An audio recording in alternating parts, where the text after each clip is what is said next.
clean cooking solutions, especially when we discuss it in the food value chain. It is crucial. The presentation by Rabia at the very beginning showed that 2.8 billion people still rely on biomass. It is the same story for Bangladesh, same story for India and other places. So I just wanted to do that advertising here, that there is again a connection here between household air pollution, biomass use, and of course the food system issues we're discussing. I wish to recognize the representative of Thailand. Distinguished guests, ladies and gentlemen, water, food, and energy are the utmost importance of our livings, and they are deeply linked.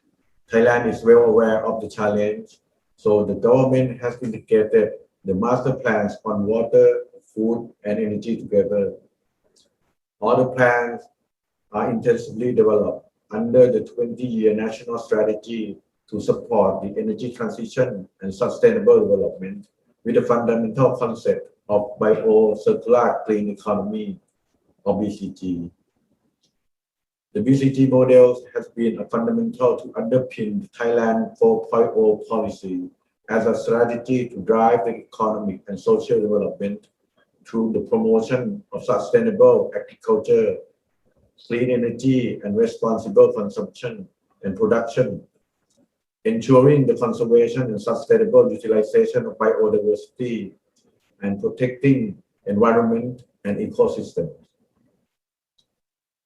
And just like other countries, Thailand is also aiming to be a carbon neutrality nation. 100% of renewable energy is an ambitious target.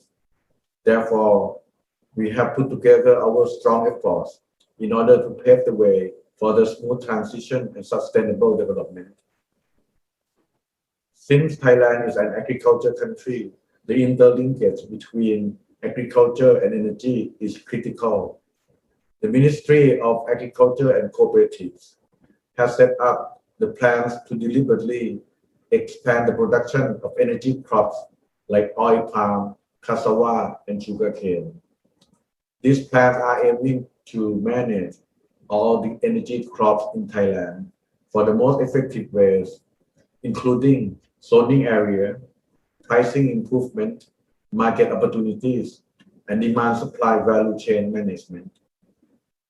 While the Ministry of Energy has set up an alternative energy development plan 2018, emphasizing the promotion of renewable energy in form of electricity, heat, and biofuels, with sustainable and appropriate energy policy framework under 4D1E principle, namely digitalization, decarbonization, decentralization, deregulation, and electrification.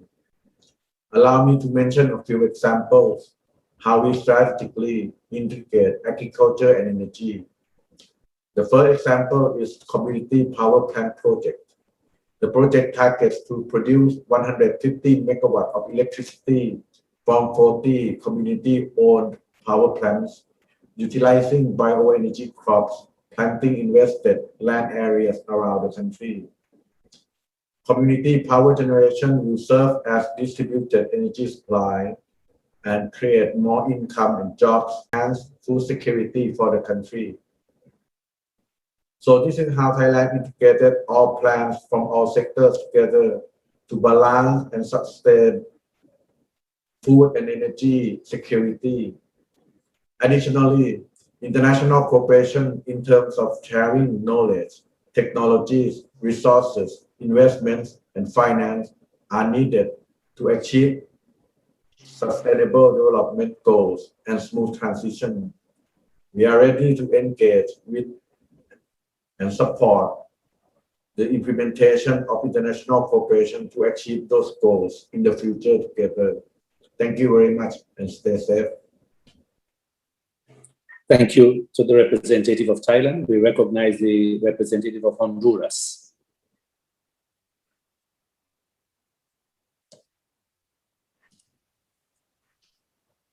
Gracias, Su Excelencia, Dr. Yukela, por la participación.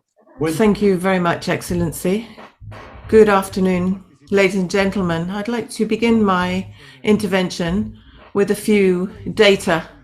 According to reports conducted by IRENA, by 2050, there will be an increase over the world over of 80% of our energy needs, 56% in our water resource needs, and 60% increase in food demand. 60% of water extracted the world over is for irrigation in farming and takes about 30% of energy consumption as well, according to FAO studies. So water, energy, and food undeniably are increasingly interdependent, and the impact on one sector affects all of us. And understanding and taking this interdependency into account is essential for us to attain our sustainable development goals and fulfill our climate commitments. Today, in many of our countries, water, food and energy security are planned without really being interconnected. Water is assigned without taking into consideration energy limitations. Energy production is forecasted without much consideration given to the sources and the costs of water. Food production does not take into consideration the need for water and energy. So there needs to be sectoral coordination between farming and energy. In Honduras, we have put together a roadmap for the energy and food production in the country in a participative manner to ensure that we are coordinated. Likewise, the main axis of our policy in terms of energy access takes into consideration this nexus between energy, food safety, water, and energy. So we are promoting, together with Spain, Germany, and the European Union, the development of micro networks in renewable energies in areas of difficult access to energy, together with other entities that are undertaking research into this field. We're working with the communities too, as their participation and their involvement is essential. We also feel it's important for members of cooperation entities put this interdependency at the top of their list of priorities. There must be the participation of all if sectoral policies can be articulated, taking water and food needs into account. The UN is also undertaking high-level discussions with us in terms of energy, and we are discussing the energy transition to make sure that it is fair and equal. It's important not only to foster these discussions, but we must also act in order. And in closing, we cannot consider sustainable development if we are unable to bring harmony between water, food, and energy security. Thank you very much. Thank you to the representative of Honduras. We now recognize the representative of Brazil.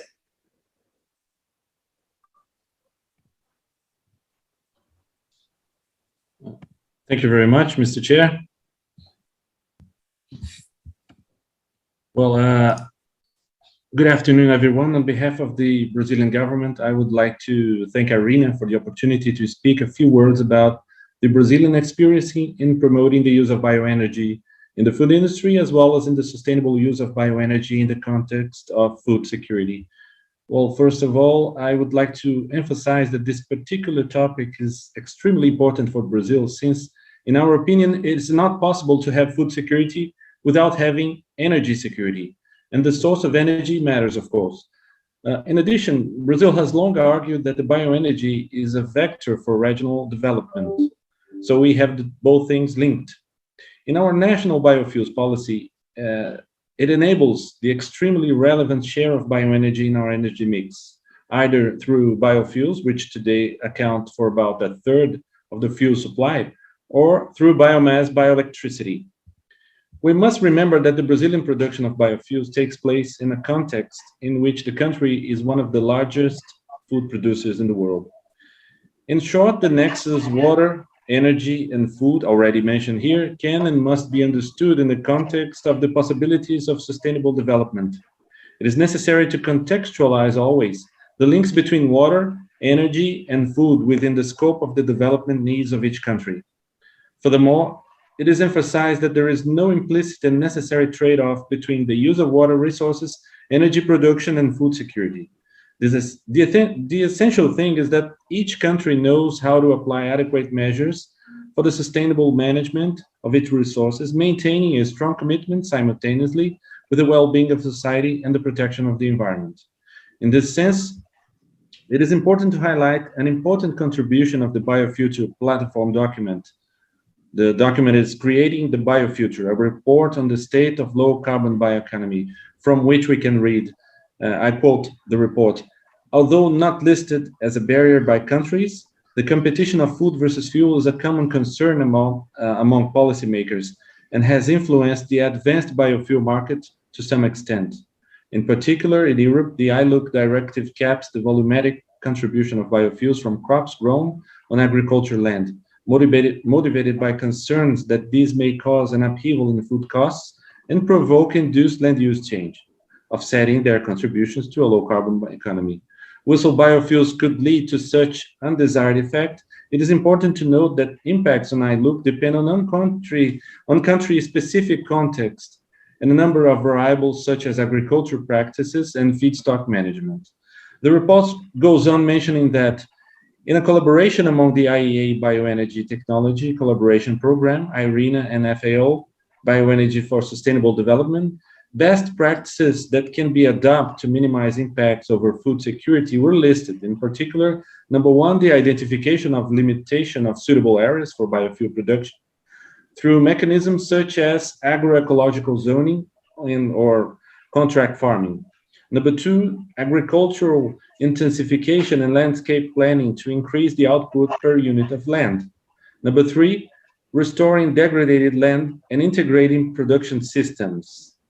Number four, the use of crop and processing residues not required for soil management or animal feeding or feed as feedstock to produce biofuels. And number five, the use of forest processes and manufacturing residues as feedstock, considering sustainable forest management principles. As a conclusion, it means that we already know what is necessary to ensure the conditions of a bioenergy policy that could enable a sustainable route for its development and with no harm at all to food security. Thank you, Mr. Chair, and thank IRENA for the opportunity to take part in this event. Thank you very much.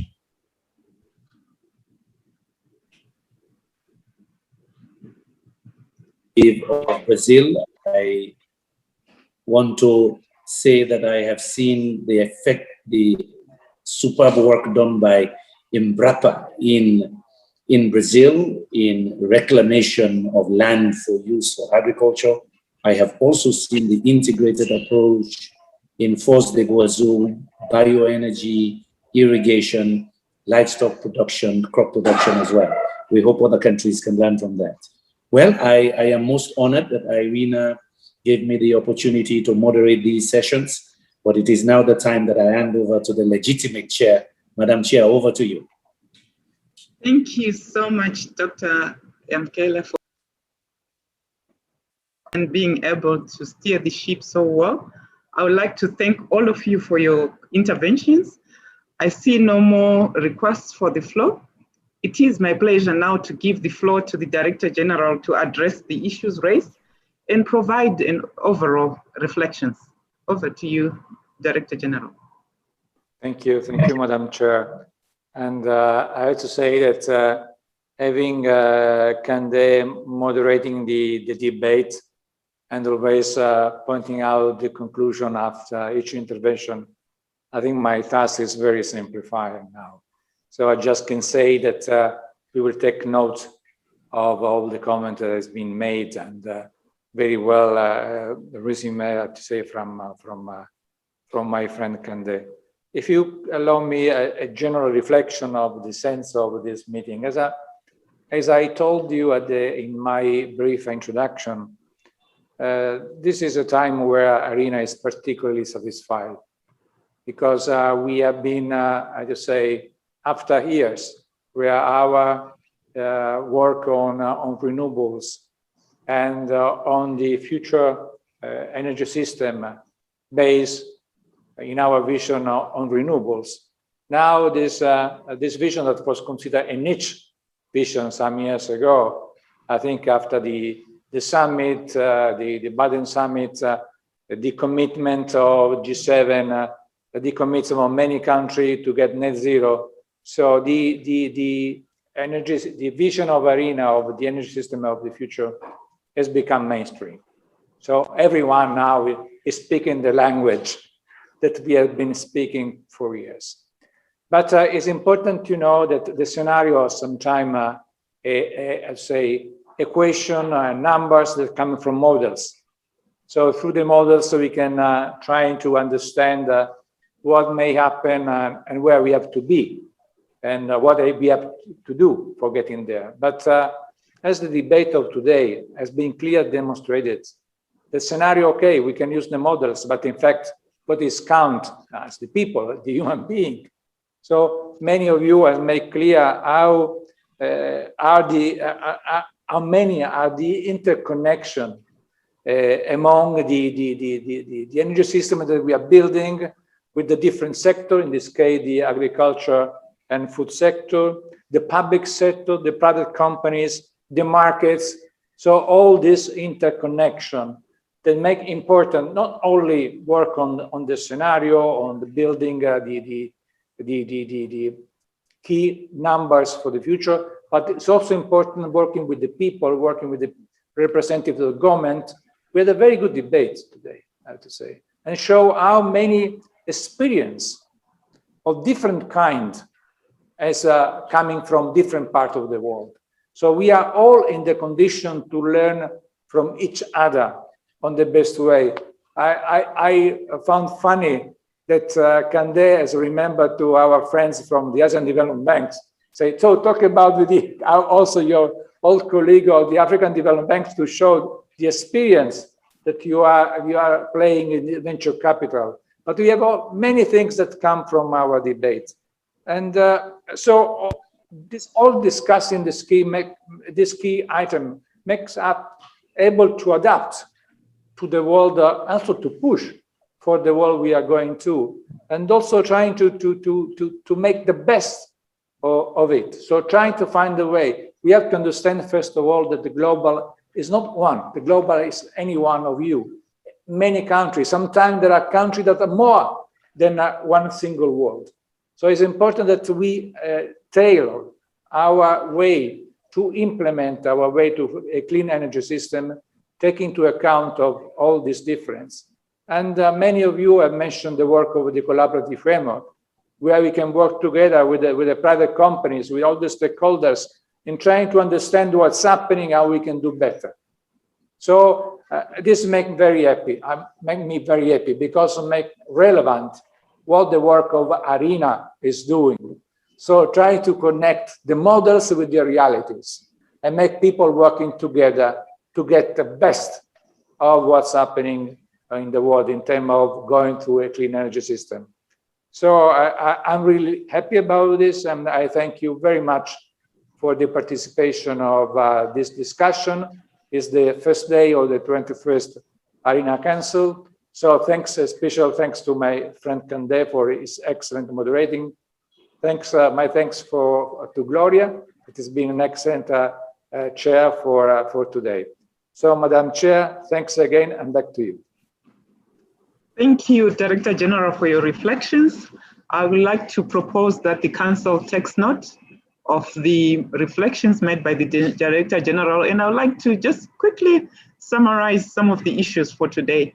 I think first and most importantly, I would like to thank you all, the panelists, the speakers, the representatives of the institutions and organizations, as well as the organizing team for this insightful meeting.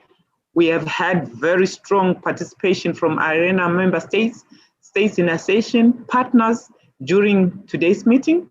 And this is an evidence of high interest from the country's stakeholders around the world to accelerate the energy transition in a cross-sectional settings such as agri-food systems.